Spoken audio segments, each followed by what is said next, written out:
महाराष्ट्र काय कर्नाटक काय सर्वांनी सबस्क्राईब करा खिलार महाराष्ट्राची शान आणि क्लिक करा बेल आयकॉनवर. एन्जॉय. नमस्कार मंडळी. महाराष्ट्राचं पांढरं सोनं म्हणजे व्हाईट गोल्ड म्हणून ज्याची खास ओळख आहे ते म्हणजे खिलार. महाराष्ट्र कर्नाटकमध्ये मोठ्या प्रमाणात खिलारचे प्रदर्शन होतात. त्यामध्ये कोल्हापूर जिल्ह्यातील हुपरी गावाचे नाव देखील प्रसिद्ध आहे. सध्या आपण कोल्हापूर जिल्ह्यातील शेतकऱ्यांच्या मुलाखत घेत असताना पार्श्वनाथ ज्वेलर्स गाव हुपरी तालुका हातकणंगले जिल्हा कोल्हापूर यांच्या कारखान्याला भेट दिली. पार्श्वनाथ ज्वेलर्स यांच्यामुळे कोल्हापूर जिल्ह्याचे नाव भारतात प्रसिद्ध आहे.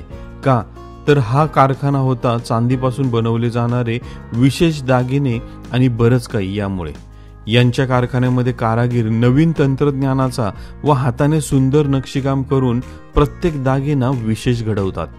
पार्श्वनाथ ज्वेलर्स यांनी चॅनलला कोणती स्पॉन्सरशिप दिलेली नाही, पण त्यांच्याकडे असलेल्या या सर्व विशेष गोष्टींची माहिती तुम्हाला देखील असणे गरजेचे आहे.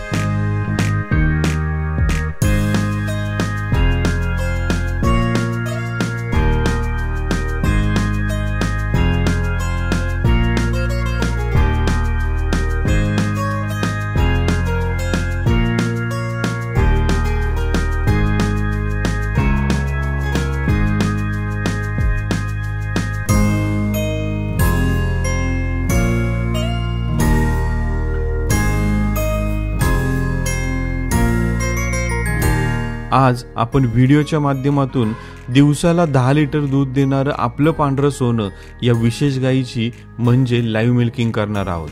डॉक्टर दीपक सोलनकर यांच्या दावणीची ही गाय असून पाहूया अधिक माहिती आजच्या व्हिडिओच्या माध्यमातून.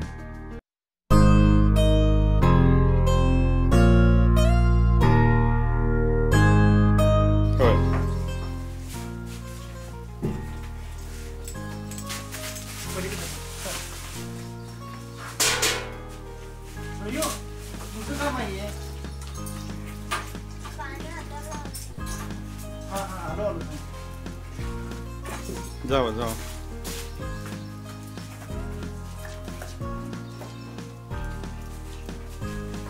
आता डॉक्टर जेव्हा वासराला हे प्यायची सवय लागती दूध प्यायची, तर आता समजा मागचे सड पित येतो तो कायम मागचेच सड पिणार का तसं काही नाही?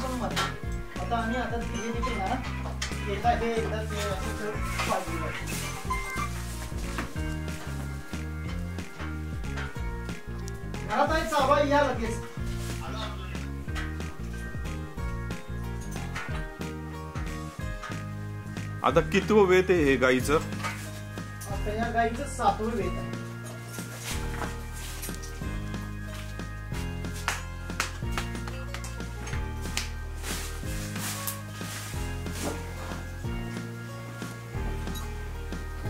किती वेत आपल्याकडे झाली पहिल्यापासून? ओके. 1 नंबरला खोंड होता, त्याची त्याची लाईन झाली आहे.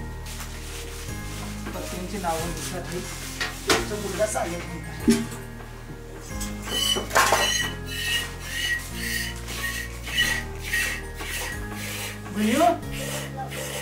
पाठवून बस बरं मला जरा ती बाटली नंतर त्याचं का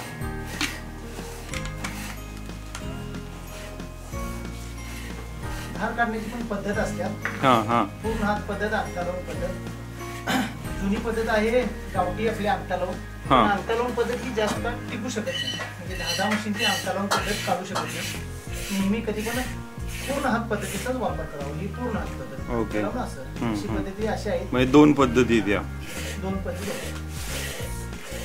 तसं बारडी लावून फास्ट होत आहे, पण हिला पूर्वीपासूनच मी बारडी नाही आहे. बारडीची सवय लावायचा प्रयत्न केला पण ती लावून नाही.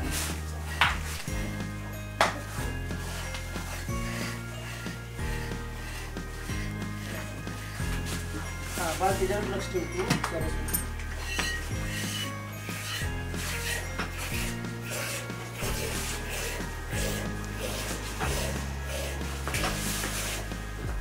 बाळ इकडे येईल, त्याला काय करू? तू काय करू नको. ते दुधाच्या याला हे नाही व्हायचं ना. तोंड तिकडे बांधल्यामुळे बाळ ते तसं करतो. काय करू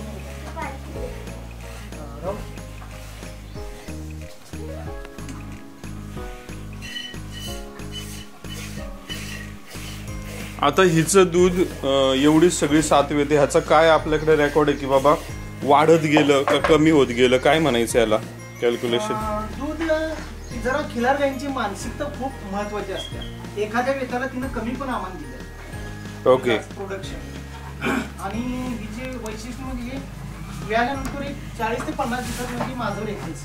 प्रत्येक वर्षाला एप्रिल महिन्यात ही वासरू देते. एक माज आम्ही चुकवतो, दुसऱ्या माझं बघतो. विशेष म्हणजे गायीच्या वैशिष्ट्य एका माझाला देखील ती फेल गेली नाही. 7 वेळेला वेगवेगळ्या आम्ही दाखवलं, 2 वेळा कपिलाचा पण ट्राय केला. ओके. पण हिचं गुण जास्त होत्या. कपिला आम्ही जरी बघवलो तरी कपिलाचं तेवढं काही काळं पडलंच नाही. हिचंच गुण जास्त करून ठेवते.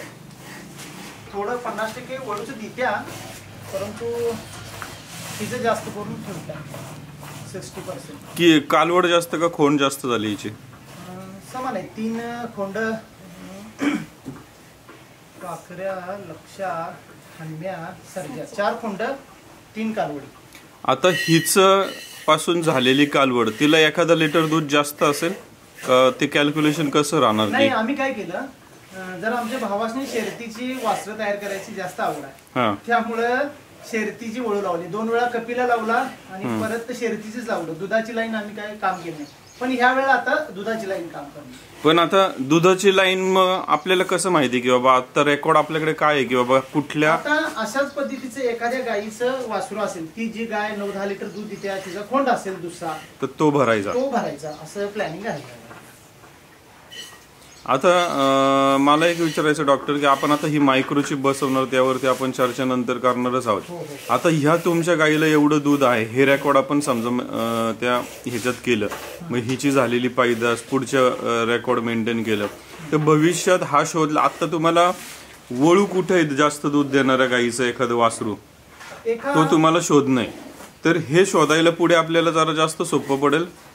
आता मागं मी ऐकले होते की पुण्याला आपल्या चॅनलवर सूर्यकिती साहेबांनीच काहीतरी शूटिंग केलं होतं गाईचं, आणि ते ऑन इन अवरेज अशा पद्धतीनं दिले की हे दिल्या, काय दिला, 9-10 लिटर आपल्याला असा विषय झालेला आहे. मग आता तो वळू चॅनलवरती मी क्लिक करणार, कुठली गाय बाबा 9-10 लिटर दूध दिल्या, त्या गाईचं वासरू काय आहे, काय खोंड आहे, काय दुसरा झालेला आहे काय, ते विचारणार किंवा ते चॅनलवरती सगळं पाहणार, आणि मग त्या मालकाशी संपर्क करून हे करणार. काय करणार, तो वळूकडे, त्या वळूकडे गाय घेऊन जाणार, अथवा ती वळू इकडं आणण्यासाठी रिक्वेस्ट करणार. ओके. आता ही देशी गाय आहे, किती जरी आपण दूध काढलो तर ती वासरासाठी परत ठेवते शिल्लक. आणखीन 1 लिटर ते 1.5 लिटर दूध देण्याची क्षमता आहे. मग वासरू परत एकदा सोडा. लक्ष्मीचं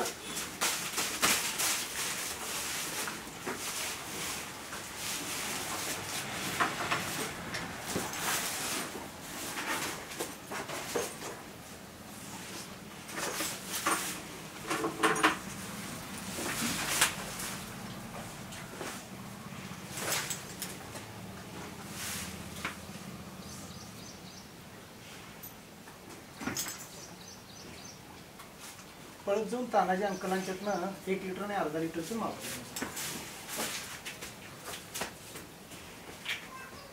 आता हिची भविष्यात अजून आता तुम्ही जी सांभाळणी करता, हे करताय, त्याच्याने अजून किती वेता आपण घेऊ शकू हिची, असा अंदाज? ह्या गायची आता निगा तर आमची चांगलीच आहे, या हिशोबानंतर अजून 5 वेता तरी आरामात घेऊ शकतो असं मला वाटतं.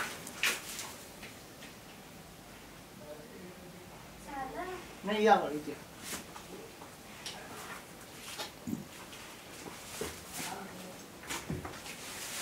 आता डॉक्टर मला एक विचारायचं, आता खूप जणांची मागणी अशी वाढली आहे की आम्हाला दूध देणारी गाय द्या, किंवा चालू दुधाची एखादी गाय द्या, किंवा नुकतीच वेलेली गाय द्या. आता हे मिळणं तर कठीण आहे, मग ह्यांना आपण कसं मार्गदर्शन करायचं? आता ह्यांनी कसं? आता माझ्या अशा डोक्यात आहे की ह्याचा आता पिल्लू म्हणजे जे वळू घेईल, ह्याच्यापासून जे काय एखादा वळू निघाल त्याचं सिमेंट उपलब्ध करायचं. ओके. ह्याच्यापासून जो वळू तयार होईल की बाबा ज्या गाईचं, ज्या गाईपासून 10-11 लिटर दूध निघते अशा पद्धतीचा एक वळू तयार करायचा, त्याचं सिमेंट काढायचं. ते सिमेंट म्हणजे एका वळूपासून सिमेंटमध्ये भरपूर कांड्या निघू शकतात, हजारो कांड्या निघू शकतात.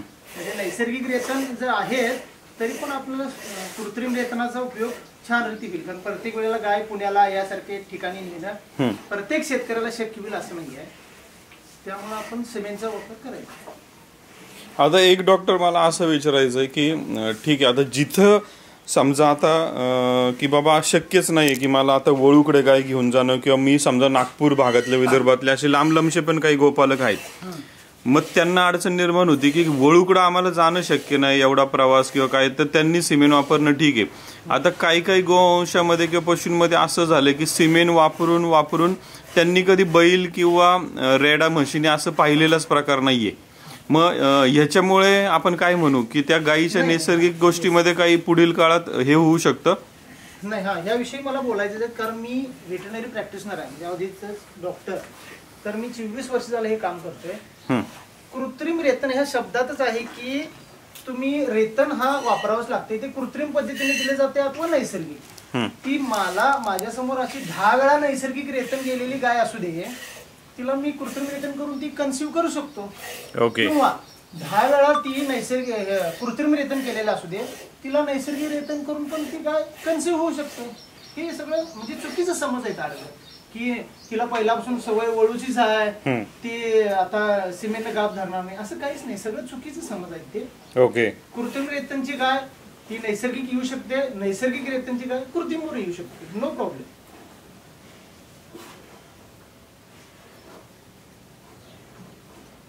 ठीक आहे, आता हे दूध काढून झालेलं आहे, आपण हे थोडं थंड होते केसासहित, आपल्याला काही व्यापार करायचा नाही आहे, थंड दुधाचं आपण मोजमाप करू.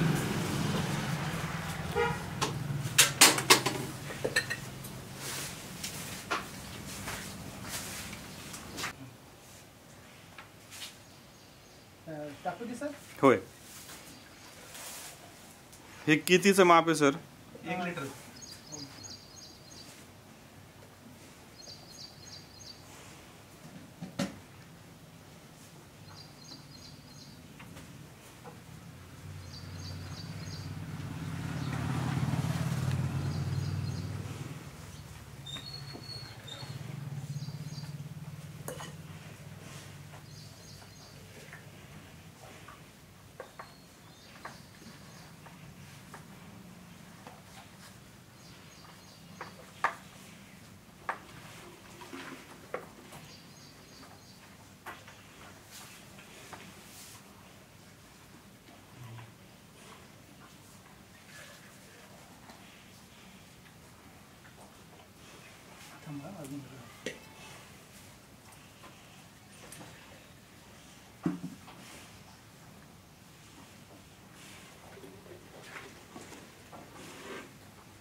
नहीं भैया काम काम है आपली तुम्ही अर्धा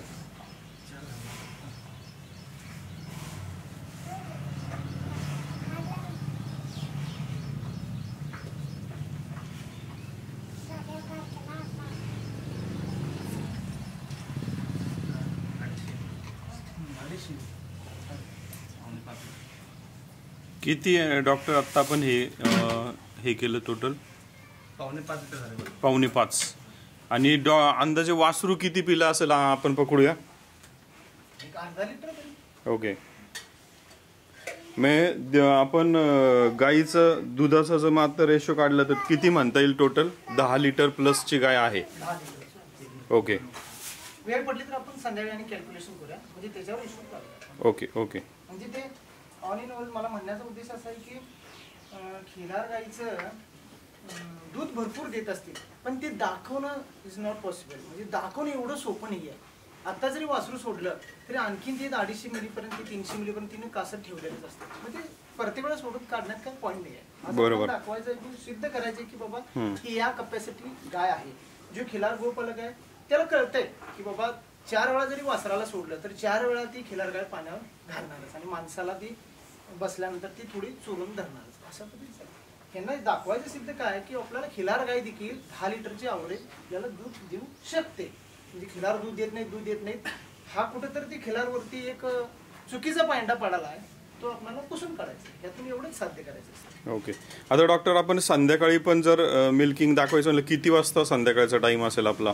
1 तास फक्त अगोदर. आता आपण 7 ते 7:15 काढतोय, 6:30 करूया आपण. ओके, ठीक, धन्यवाद डॉक्टर. तर मंडळी, अशा पद्धतीने आज आपण सकाळचं मिल्किंग केलं, आता संध्याकाळचं मिल्किंग देखील करणार आहोत. आणि सर्वात महत्त्वाचं म्हणजे असं म्हणतात की देशी गाईच्या पोटामध्ये पावशर सोनं असतं, आणि आज ते दुधाच्या रूपात आपण कसं आहे हे याबद्दलची माहिती घेण्याचा हा प्रयत्न केला. आणि अधिक माहिती आज आपण व्हिडिओच्या माध्यमातून पाहणार आहोत. आता हे वासरू किती महिन्याचं आहे डॉक्टर? 28 तारखेला 2 महिने होतात. आणि एक दूध जे गाय आपली देती, तर आता त्याचा रेशो कसा कमी कमी होत असतो एकदा गाय भरल्यानंतर? म्हणजे 2 महिन्याची प्रत्येक ती गाव जात्या, एक अडीच बाटली तू एकदा रुटीन लाव आणि आमच्या ह्याच्याकडे कृष्णाकडे तू पहिला लाव, तिला लक्ष्मीला बोलवून घे. पहिला हाक मारायची लक्ष्मी.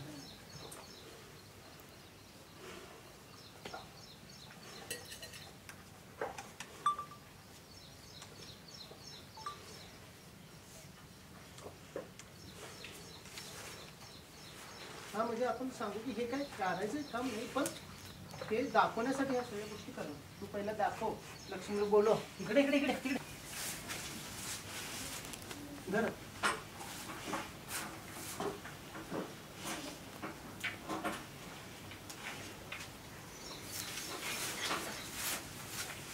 आता ती जागा आहे ना तिची, जागेवर पिते, जागेत जरी बदल झाला तरी हे प्राणी खूप सोडा.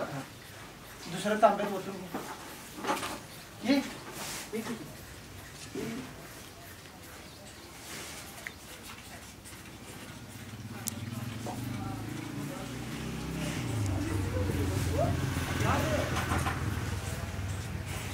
वास्तविक पाहता हे कासालाच पाजायला पाहिजे, पण एक असं दाखवण्याचं की असं होऊ शकते, करू शकते दाखवण्यासाठी, की जेणेकरून ऑन इन ॲव्हरेज आपण म्हणणं वेगळं आणि प्रत्यक्षात ऑन रेकॉर्ड असणं वेगळं.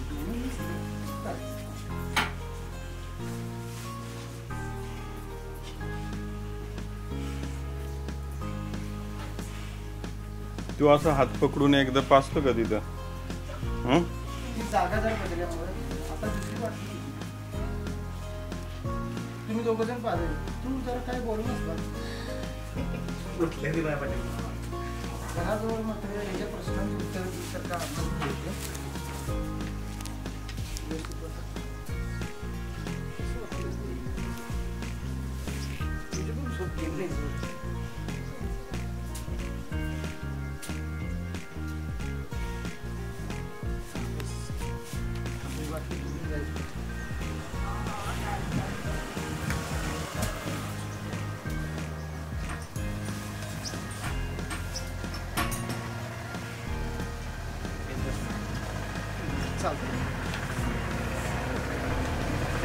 वरून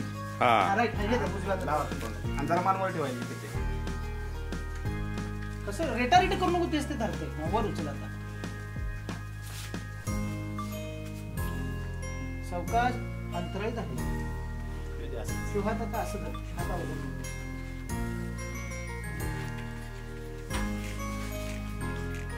गडबड करते ते.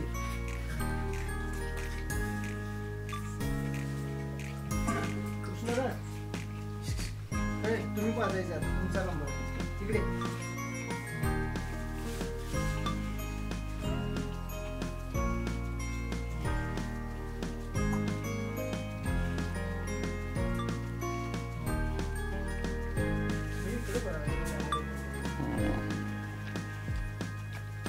इकडे बघ.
कसं याला आपण धर तू गच किती आता ते वर उचल भैया जा तू तू तसा मागासारखं पकडून ठेव त्याला गळ्याला टाक गळ्यावर ना हात हा या आता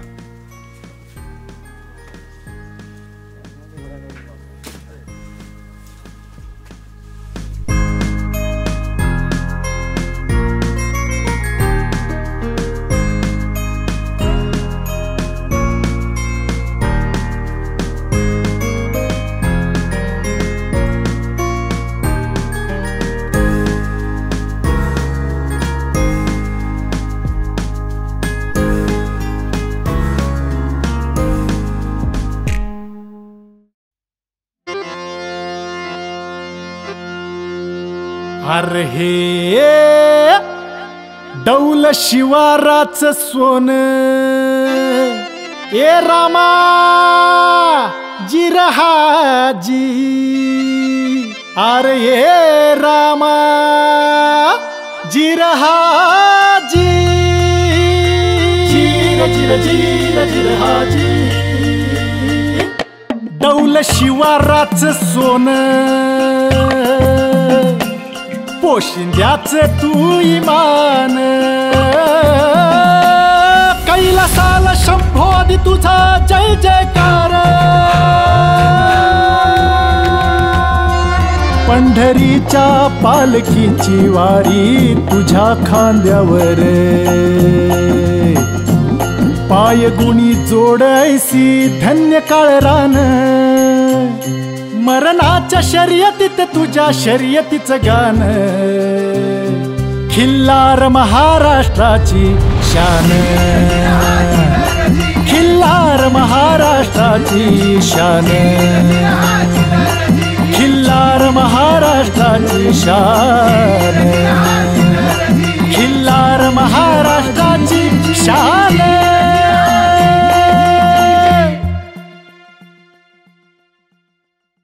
की समजा आमच्याकडे गाय नाही तुमच्याकडे गाय आहे ती दूध देते आम्हाला दूध पाहिजे तर असं कुठे मिळू शकतं कोणत्या गावांमध्ये का त्याच्यासाठी जसं तुम्ही म्हणले की तुमची फॅमिली मोठी तुम्हालाच दूध पुरत नाहीये जास्त लागतं मग अशा वेळेस लोकांनी काय केलं पाहिजे स्वतःच गाय सांभाळली पाहिजे एक तर स्वतः नसेल तर एखादा कुटुंब असे असते की ती मावशी रोज शेतात कामाला जाऊ शकते आणि तिला आपण गाय घेऊन देणे आणि तिला एक टाइमच दूध तुम्ही घ्या एक टाइमच दूध आम्हाला द्या असं करू शकतो